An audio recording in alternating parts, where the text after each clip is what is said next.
inspiring you to set the marketplace ablaze in partnership with an awesome and limitless God. This is the Kingdom Driven Entrepreneur Podcast, and this isn't business as usual. Here's your host and Chief Fire Igniter, Shay Bynes. Welcome back to the Kingdom Driven Entrepreneur Podcast. This is your host, Shay Bynes, and our goal here is to inspire you to operate your business completely yielded and in partnership with our awesome and limitless God. Today's guest is Alicia Hommon, owner of the Laughing Place Bakery and a member of Team KDE as one of our Igniters mentors. She's also a very dear friend of mine. We go back all the way to 2012 when Antonina Gear and I first launched Kingdom Driven Entrepreneur. She's probably one of the first people I ever had a phone conversation with from the community, and we have been sisters ever since. Now, our conversation today is all about her journey in growing and doing business by the power of God's grace. She says that she was born with the grind in her and the pride of doing hard work. But wow, God has done such a work in and through her. And as you'll hear from her, very candid sharing today, in many ways, she is just getting started and seeing the beauty of letting go and letting God do the heavy lifting in her business. So I really think you're going to enjoy this chat. Now, before we get started, I just want to make sure you know all about the promotion that's happening this week. For those who are purchasing our Firestarter School course, by the end of this week, by Friday, you also get a 50% off coupon for purchasing our Grace Over Grind course. For those who don't have Firestarter School, basically it is our MP3 audio course available via mobile app that walks you through key foundations, practical application to help you confidently partner with God at greater levels in your business. Everything we do here is about helping to position you to experience God's best and to help you have a greater kingdom impact through the work that you do in the marketplace. And so the super cool thing about Firestarter School is that it is a course that is available to you at the price of your choice. And so this week, when you purchase Firestarter School, you will also get, again, as a bonus, 50% off our Grace Over Grind course. So you can head over to our website at kingdomdrivenentrepreneur.com/Firestarter School to get all the details and register for the course. But let's get started with today's conversation with Alicia Hommon. Listen in and enjoy. Alicia, my dear, how are you? I am fantastic. How are you today? I'm doing great. So I already know this is going to be such a good conversation. You have been on the Kingdom Driven Entrepreneur Podcast. I believe this will be time number 3 over the years. And not only that, but you've also been able to share your story in bits and pieces because we have the film, The Bakery Jesus Built, and then you also authored the Kingdom Driven Entrepreneur's Guide to Debt-Free Business. Yes. Which will have version 2. I'm speaking this out in the atmosphere, which will have... No, listen, definitely. The second edition coming. We don't know exactly when, but it is under development. You are living out the second edition of the Kingdom Driven Entrepreneur's Guide to Debt-Free Business as we speak. Yes. That'll be subtitled All the Things I Didn't Know. That's not really professional, is it? That's going to be good. So for those who don't know, Alicia is also a member of Team KDE, serving as one of our Igniters mentors. She's also the owner of the Laughing Place Bakery in Gladstone, Missouri, which my daughter is blessed to be have been a part of as a protege of Alicia's over the past several years. So anyway, so Alicia and I are just going to talk, you guys. You guys just get to listen in to a good chat that Alicia and I are going to have. So Alicia, I have watched you. I've been on the front row seat of watching you grow in so many different areas. And there's one of those areas, I think that they're all intertwined, but specifically what I was hoping for us to kind of dig into today is this journey of yours and learning to grow in doing business by the power of God's grace. Instead of relying, you're going there. You figured I was going there, right? Instead of relying on your own grinding, working primarily in your own strength. So that's the conversation that I want us to have today. Yeah. So let's do it like this. Share. I want you to talk about where the grind mindset came from for you. So give us some background about you. Yeah. And then also share, to start us off, how that showed up for you in business. Right. As a baker and an owner of a bakery. Yeah. So I'm pretty sure I was born with the grind mentality. I on both sides of my family, I think even it's a generational thing. My dad grew up as a farm kid, and as you well know, there's always work to be done on a farm. That is just the farm culture and the farm life. But he left home at a very, very young age and traveled to other farms and would work on other farms in order to bring in money for their family. He then went into the military, and when he was in the military, it was just you just work hard, and so that was the culture that my dad grew up in. On my mom's side, just a prime example, my grandpa was a very, very hard worker.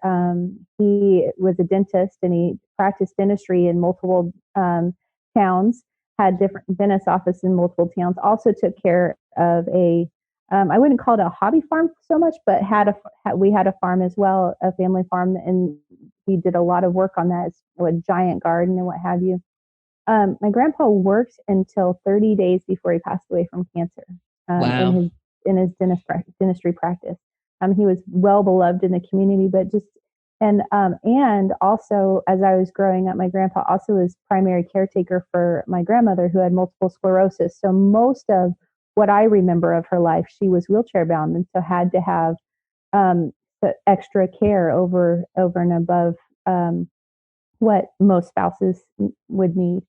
And so it just was kind of a culture that I grew up in, is work hard, and that it was valuable to work hard, that it was honorable to work hard. And I actually didn't have where a lot of people do who are in business these days, who have that whole team no sleep and got to get on my grind. It was never that for me. It was just a culture of hard work. And so how that translated into my business is there's a couple different things. There's so many valuable lessons I've learned really the biggest transition for me in learning how to operate in grace has happened even in just the last 30 days. Wow. But I mean, like crazy. But how that translated into business for me is that I have to make it work. I would never, ever ask, and this was a value that was put into me early on by my parents. And I think it's an honorable value, but I also think that I took it to extremes to the point where it became grind, that I would never ask someone to do something I wouldn't do myself. Well, I think that's a good value to have as a business owner and as an employer. But the problem that lies in is when you're unwilling to let go of the thing that you are showing someone that you're willing to do. Just because you are willing to do it and capable of doing it, doesn't mean that you should be the one doing it. Right. And so I found myself just being a control freak over every aspect of everything in the bakery. And if someone didn't have a high enough standard for me, then I would just do it. I wouldn't even unfortunately, I wouldn't even instruct them how to do it correctly. A lot of times I would get frustrated and just do it myself.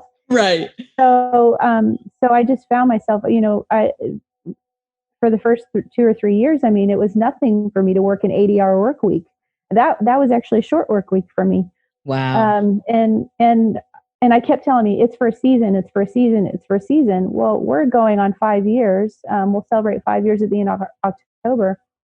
And the thing is, 2 or 3 years in, I'm like, the season isn't ending. What's going on? Like, this is a really long season. Yeah. And I want to be perfectly honest with you. You know, I read Grace Over Grind, and it resonated with me thoroughly. This is not the only kingdom entrepreneurship concept that I've done this with, but this is the biggest one. It resonated with me thoroughly, but I was like, that's all awesome for you people sitting behind a computer. I mean, how snooty of me, but I'm just being real with you. Yes. I'm like, you know, it wasn't it wasn't like a jealousy thing or anything, but it was like, well, that's a concept that's for you and not for me. Right. Because you can't do that in a storefront, which is a lie, by the way. So, but that's what the thinking was. Absolutely. That the work has to be done. Somebody has to do it, and it's got to be me. Yes. So. I want to ask you something about something you said. When you were talking about the mindset of, I need to be willing to do, how did you say it? Don't ask anybody to do anything that you're not willing to do. Right. I'm curious, as you were saying that, I was thinking about how that could reflect in even our partnership with God, not just with other people, right, but our partnership with God. If we operate under a mindset of, I will never ask anyone to do anything I'm unwilling to do. So I'm curious to know, did that translate the way you were doing your relationships horizontally? Mm-hmm. Did you have that same mindset, whether it was conscious or subconscious? Did you have that same mindset vertically in terms of your partnership with God? Okay, so real talk here. Yes. I am fighting back tears because I didn't even know I had that mindset until you pointed out this very instant. I mean, wow. True story. I didn't even realize that, but as you brought that up as a concept, I'm like, oh my goodness, that's why I've been. How could I ask God to pay for it if I am not willing to do the work and pay for it myself? Yes. I mean, whoa. Because that's all I kept hearing, and me knowing your story and hearing and having conversation with you, I'm like, wow, that easily translates. Yes. And now everybody in the world, whoever listened to this podcast, knows why Mama Shay is a thing. That was gentle Mama Shay. That was gentle Mama Shay. That was gentle Mama Shay. Wow. Wow. Well, that's good. Okay, so that's really good. Yes. So, and I think there's power in even the recognition of that, because as soon as you recognize, you're like, then you know when that shows up and you can release it immediately. Yeah. Absolutely. Oh yeah, that's what that is. I don't do that anymore. That's not how I think anymore. Yep. So good. And so it's interesting because anyone who's read Grace Over Grind probably remembers that I actually shared a portion of your story of the Laughing Place Bakery in that book. And maybe even two testimonies, I think, which between the debt-free business and the Grace Over Grind, there's lots of testimony as it relates to the Laughing Place Bakery. And what's interesting to me is how the very story of the bakery's birth, from inception to fulfillment of being open to the public, was over and over and over and over again a testimony of God's grace and working His grace, because there was a lot of things in between, from inception to fulfillment of seeing that the doors open, that you actually could not do. Right. You didn't have the capability of doing it. If it was going to be, God had to do it. Yeah. It's funny because we were in a very different place in life at that point. And so I see, it's interesting how we go from glory to glory to glory, because in some ways I went backwards, right? In the concept of Grace Over Grind. But we had come out of, before opening the bakery, we had come out of, I believe it was 7 years to the day, a season where we lost everything we had. We lost everything. Our dog died. I mean, it wasn't just the washing machine, my daughter breaking her leg, my husband dislocating his shoulder, and it was our car getting totaled, our house being lost. It was everything we lost. And just as an aside, during that 7 years that we lost everything, we paid off more debt than we ever have in times of wealth, which I can't even, talk about God math, but that's a whole nother story. That's a whole nother story. That's not even an entrepreneurship story. But we had lost everything. So we had gotten to a point where we are so desperate. There was no living without God, right? Which is a really awesome place to be. So when we got into the storefront, it's almost like I went backward in the concept of grace versus grind, just simply because I'm like, well, now you gave it to me and I have to do it. Now I have to maintain it, which is completely like, it's Not like at if all God, the truth. right. If God does, like, he's the one who sustains it. The doors that he opens, like that bakery would not be open if it weren't for multiple aspects of supernatural intervention, Right. multiple Absolutely. times. Well, let me tell you what he told me about the supernatural intervention. So I had the moment of truth, you know, the rock bottom moment regarding a lifestyle of grind. July, probably about 15th this month, whenever we came home from having visited my family this year. And we'd been working through COVID and we were exhausted and we just needed a break. And the Lord gave us grace and favor and inspiration to close the bakery for 2 weeks and just go away. And so we came home, and I came home to some of the worst news ever. I came home to a cease and desist letter, actually. I didn't plan on going here, but God does.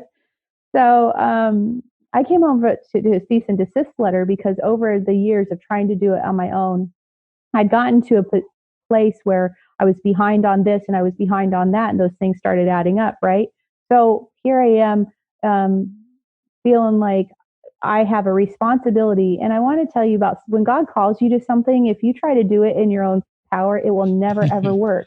He called you to it for his glory and through his grace. So I even thought I had taken on this thing where God had told me to do debt-free business, and he called me to write a book about debt-free business, that I've got to do debt-free business.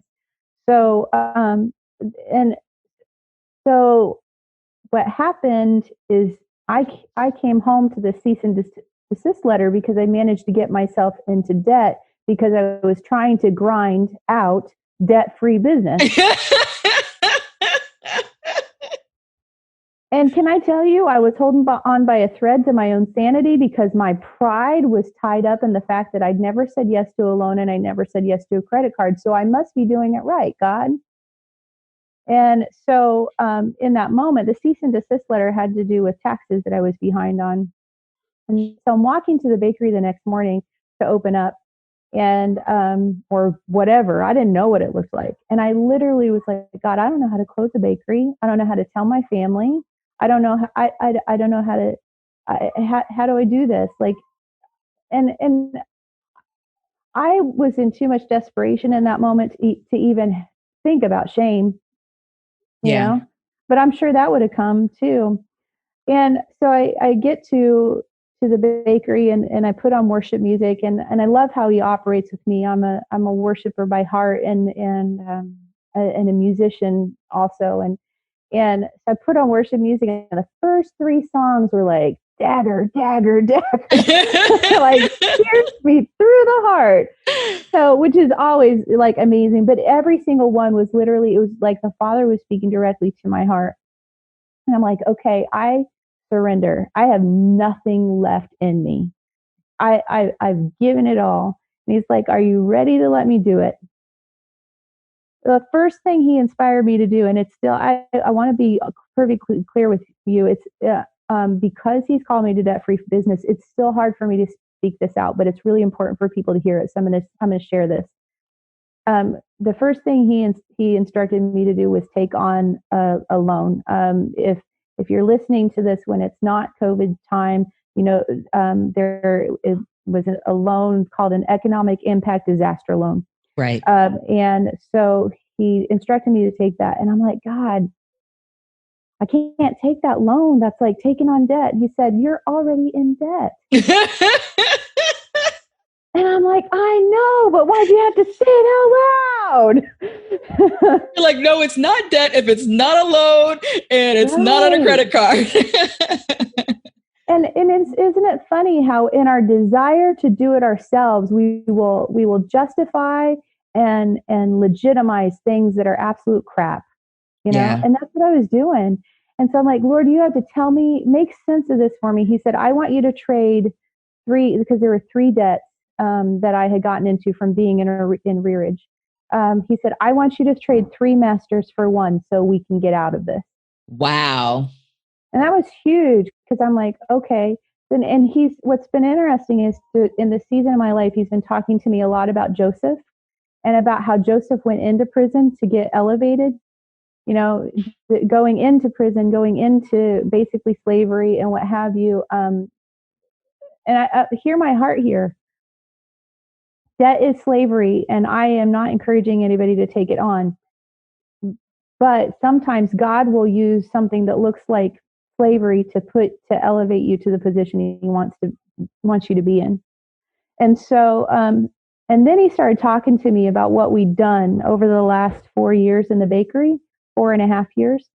And he's like, I want you to look at this.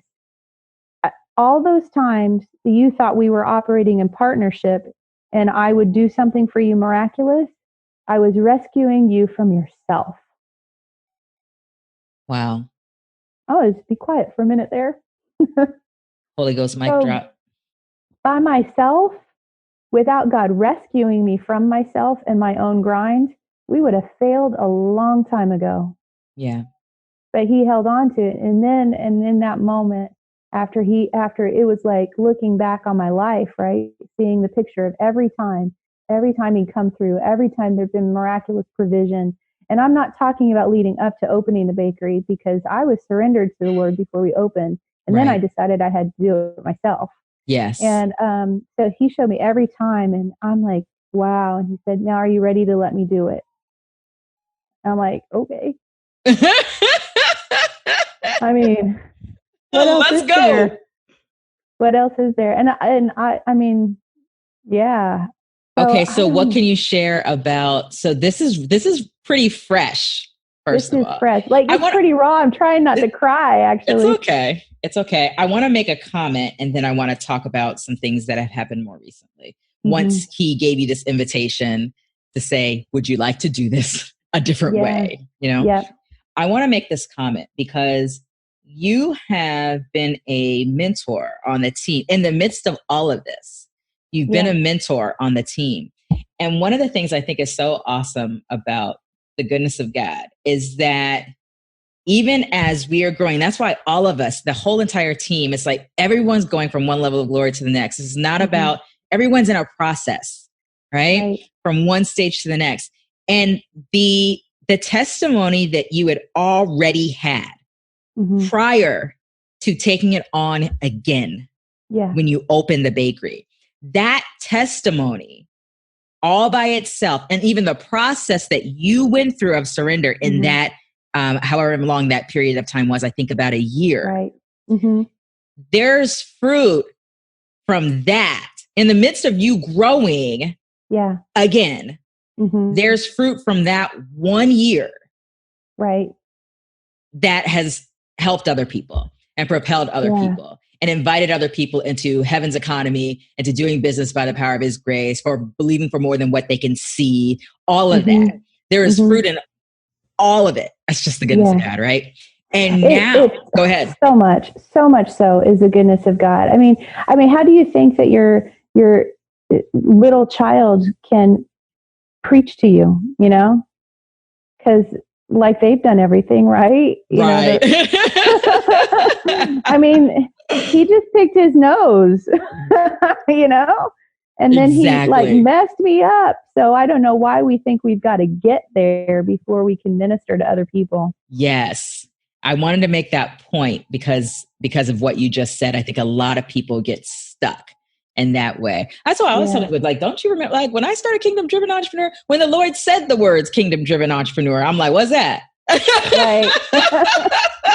What's one of those? Have I been one of those? Right? It's just like, but there's goodness in just the walking it out and then being able to share it. There's goodness in all of that. All right. So I felt like that was for somebody. So I want to go ahead and get that out. Now let's talk about more recent. So now God has given you, man, I got like goosebumps. All right. So, so Wow. Okay. So I don't know what's going on. I love it. That's what happens when I'm hanging out with Alicia. Okay, Jesus. All right. So, okay. So more recently, I think you said it as recently as July. Mm-hmm. Gosh, boy, God. Okay. So as recently as July, God invited you into a let's do this now that the bakery is open. You've done this your way, on your own with my supernatural intervention and miraculous helping you out for 5 years. How about we do this another way? Yeah. And you said, okay, sure, let's do it. Right. Talk to me about some of the things that have happened, some of the things that he's instructed you in, some of the things that you have gone ahead and done in faith. Talk to me about what's been going on just over this past month or 6 weeks or so at this point. So it's really important before I tell you this, because it's about to get crazy. That when we talk about being in partnership with an awesome and limitless God, it's not an equal partnership. Right. It's like, I mean, I'm not even going to go into percentages because he asked different things from different ones of us, but it is not equal. Let me just put it that way. God carries the load. Yes. And so if we can grasp that and understand that, then we can hand our baby over to him to hold it. That's it. And so the very first thing he did was ask me to hand my baby over and let him take care of it, and I mean, I don't mean just, are you ready? Let me do this for you. It was like, no, I actually want you to step away from it. Wow.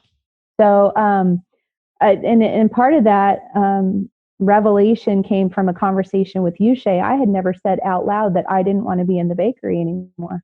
I was ashamed to say that because like, how could this whole thing be birthed out of dreams and visions and desires and passions that God has placed in me, and then I have to let go of it? Or that I want to let go of it, that's even harder for me to grasp. Not that I have to, but that I want to. But he's like, I need you to step away because I have other assignments for you.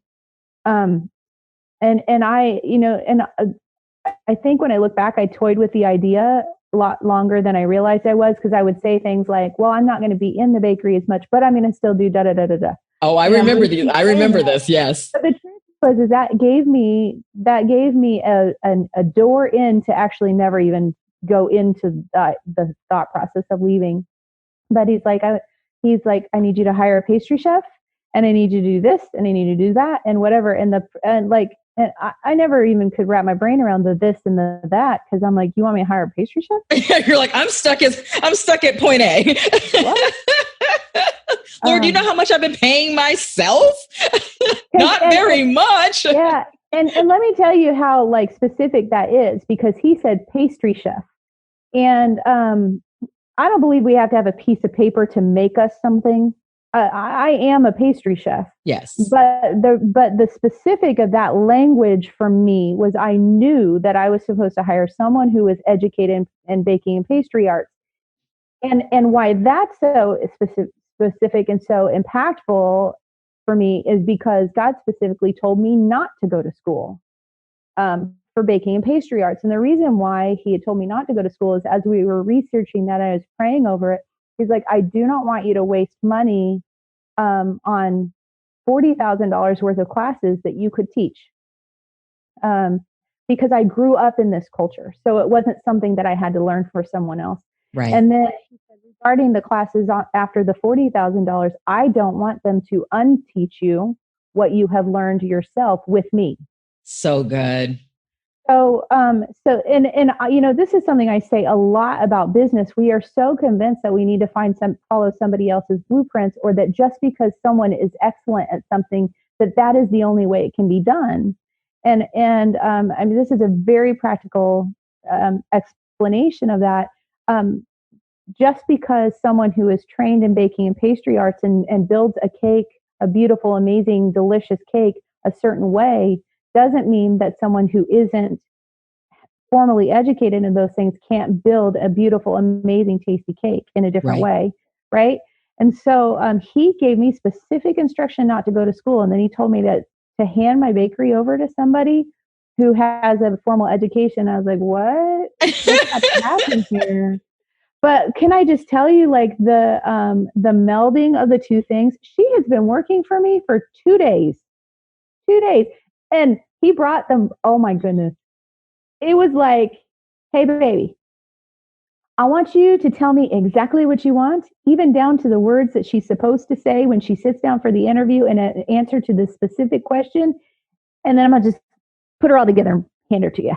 That is what happened. It was incredible. And by the way, God thanked that she said yes, because she wanted $10 an hour more than my like faith jump number.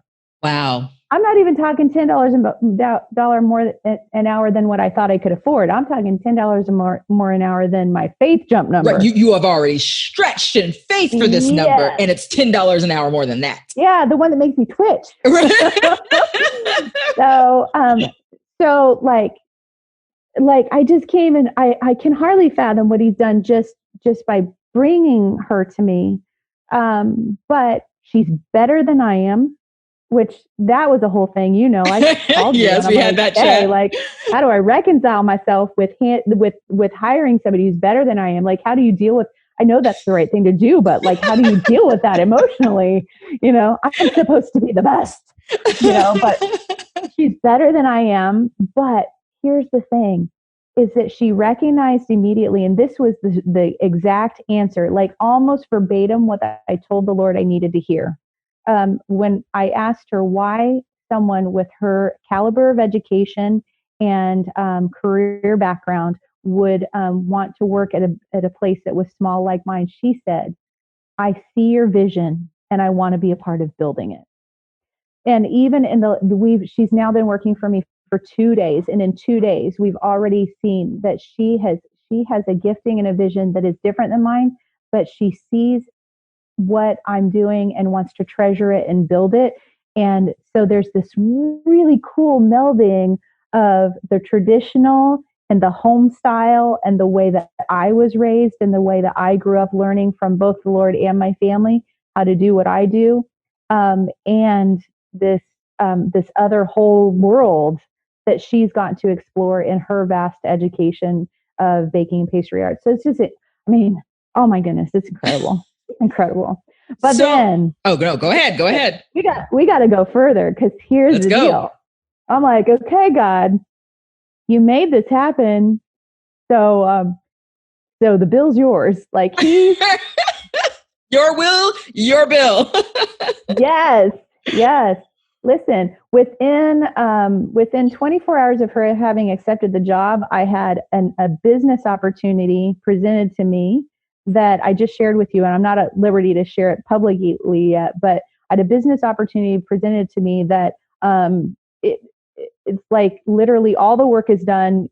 Do you want a 1/3 partnership in this business? And it is probably going to be huge. Because I know the Lord, I believe it's what He's sending to me to bankroll a portion of this vision. I don't doubt that it's going to be huge. So he sent that, and he's just like sent one thing after another, after another, after another. It's just been incredible. So I'm like, I still don't see physically the fullness of how it's going to happen financially, but I like, there's no fear. Yeah. Whatsoever. Your yes to his invitation to shift the dynamics of your business partnership, it unlocked heavenly provision in a way that you hadn't seen, or you had seen glimpses of. Oh yeah. You had seen glimpses, because that's how the bakery exists. You'd seen glimpses of it. That's how the bakery survived. That's exactly right. But it's like you opened up that next level of walking with him and what he has for you. And that's what I wanted to talk about next, because I've heard you say this maybe twice in this conversation, and I've heard you say it multiple times outside of this conversation, is you use this language, hand my business over, or like give my... Now, the thing is, you still own the bakery. Yep. Right. Yep. But it was almost like in your mind, if you're not the head chef actually making the goods, in your head, it's like, I don't actually have I don't have the bakery. Yeah, that's even though you're the owner. Struggled with, yeah.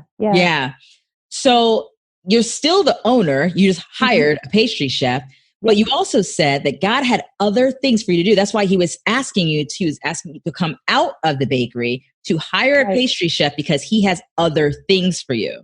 So I don't know all that you are at liberty to share. I know one of those things is a thing that's already been, that you just mentioned, is you have another business that you're going to be involved in. But there's some other areas that I know that I'm hoping that you will also share that God is opening up for you. So talk about what he's transitioning you into, along with being the owner of the Laughing Place Bakery. Okay, so here's the deal. She has this grin on her face, you guys. You guys can't see her, but she's got this, it's like half nervous, half excited grin on her face. Have you ever read the Passion Translation version of Proverbs 31? I have, but it's been a long time. So we had a prayer time in my small group this last Sunday. And my sister read the Passion Translation version of the Proverbs 31 woman over me. Yes. And I've been asking God for a couple things recently. One of them is to show me what unmerited love looks like.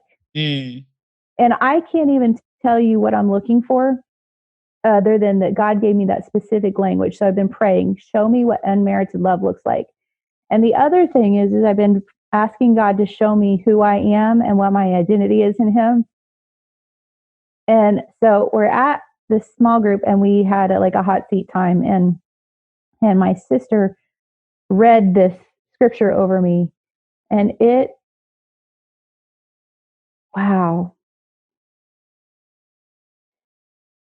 That's what God is making me. That's where I'm going. Yeah. And there is very specific language in the Passion Translation. I'm over here reading it as you're talking. Woman. Yes. It's so got me really messed up, honestly. It's incredible. But literally, I'm like, everything that God is doing with me was described in that. And it's really, really hard for me to say that publicly out loud, by the way. Can I read a little bit of this? Sure. Okay, so I'm going to start with verse 10. This is Proverbs 31, verse 10 in Passion Translation. Who could ever find a wife like this one? She is a woman of strength and mighty valor. She's full of wealth and wisdom. The price paid for her was greater than many jewels. Her husband has entrusted his heart to her, for she brings him the rich spoils of victory. All throughout her life, she brings him what is good and not evil. She searches out continually to possess that which is pure and righteous. She delights in the work of her hands. She gives out revelation truth to feed others. She is like a trading ship bringing divine supplies from the merchant. Even in the night season, she arises and sets food on the table for hungry ones in her house and for others. She sets her heart upon a nation and takes it as her own, carrying it within her. She labors there to plant the living vines. She wraps herself in strength, might, and power in all her works. She tastes and experiences a better substance, and her shining light will not be extinguished no matter how dark the night. She stretches out her hands to help the needy, and she lays hold of the wheels of government. She is known by her extravagant generosity to the poor, for she always reaches out her hands to those in need. She is not afraid of tribulation, for all her household is covered in the dual garments of righteousness and grace. Her clothing is beautifully knit together, a purple gown of exquisite linen. Her husband is famous and admired by all, sitting as a venerable judge of his people. Even her works of righteousness she does for the benefit of her enemies. Wow. Bold power and glorious majesty are wrapped around her, and she laughs with joy over the latter days. Her teachings are filled with wisdom and kindness as loving instruction pours from her lips.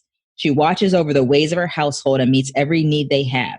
Her sons and daughters arise in one accord to extol her virtues, and her husband arises to speak of her in glowing terms. There are many valiant and noble ones, but you have ascended above them all. I will stop there, but it is so good. That is rich. So in answer to your question, my sister is reading this over me. She said, God gave this to me for you right now in this moment. And as she was reading it, it was literally like God was like, in every phrase, he was saying, I've done this with you. I prompted you to do this. You're there. I'm calling you to this. He's been talking to me. I mentioned earlier, he's been talking to me about, he's calling up Joseph's and he's talking to me about, he said, I've called you to take care of the storehouse. I asked you to give away free bread and you're still doing it. He's like, one thing after, like every phrase, he's like, this is what I have done with you. I've given you wisdom and you're giving it away. He's called me into, I'm still having a hard time wrapping my brain around this, but he's called me into a business advising and coaching business. So that's new. He's like, everything I give to you, you're willing to give away. And so I'm raising you up into this woman and I have done it and you let me do it and I'm going to continue to do it. And he showed me how. And let me tell you, when you ask God to show you what unmerited love is, number one, and when you ask him to show you who you are in his life, he will like it. Wow. It's unlike anything you've ever seen. Yeah. That's so good. That's really good. I love it. Is there anything, we got to close, but is there anything that's like burning on your heart that you wanted to talk about that we didn't explore in our conversation? I find myself when I want to share the testimony is don't make my mistakes. like if the testimony that I get to share and that I'm constantly sharing and in the process of growing in, if it ministers to your heart, then really spend time with the Lord and don't waste time. I've wasted so much time, and God redeems time, so I haven't lost anything. But man, I wish I hadn't wasted all that time. We spend so much time in heartache. I actually described this in a meetup with you the other day. So tearing out strongholds is like porcupine quills in your skin, right? It sucks to pull it out, but it also sucks to have it in. Yes. Right. So might as well pull them out. Yeah. So it's so much less painful the other side of the yanking them out. So let God do the work in you so you don't lose the time because our heartache, a lot of it, most of it is caused by our own unwillingness to let go of the things that we need to let go. That's the biggest thing.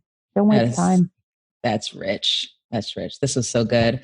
Give a shout out to the Laughing Place Bakery, where they can connect with Laughing Place Bakery if they're driving through or local to Gladstone, and then give the link also to your new business, this new thing that he has called you to in terms of business advising as well.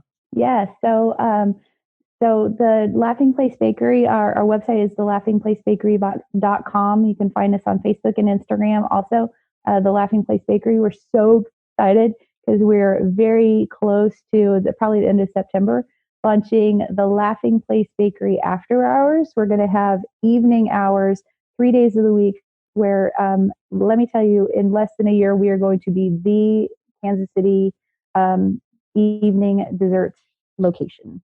Yum. That sounds awesome. That's who we're going to be. So we're still fleshing out what that looks like, but I'm so excited because the ideas are rolling and it's kind of crazy and fun. So that's the bakery. And I have Luke418business.com is where you can find out about the business coaching and advising and what that looks like. We are still doing some shifts and edits on that page, so it's not quite the fullness of what it's going to be, but you can at least find out where to connect with me for that. And that was Luke418business.com. Okay, so what does the Bible say on Luke 4:18? So, of course, you asked me that. I'm like all into the passage generation right now. Hold on, let me pull it up so I don't want to misquote it. Okay. So what's funny is we were working on, what's the website for that and for that business? And God gave me that scripture. Weird. Okay, sorry, it's being a little bit funky on me. That's okay. God reminded me of that scripture, and I'm like, oh, that fits perfect. And for the very specific call I have on me as a business coach and advisor, he told me, I want you to lead people out of the slavery of debt. And so the Luke 4:18 is, the Spirit of the Lord is upon me, and he has anointed me to be hope for the poor, freedom for the brokenhearted, and new eyes for the blind, and to preach to prisoners, you are set free. I have come to share the message of Jubilee, for the time of God's great acceptance has begun. Good. Thanks, Alicia, for sharing so openly like you always do. I appreciate you and love you dearly. I love you too. So we'll have to have you back on the podcast for like round 4 after you've walked out this new thing. And after your rock star pastry chef, helps take the Laughing Place Bakery to its next level in God too. So I love it.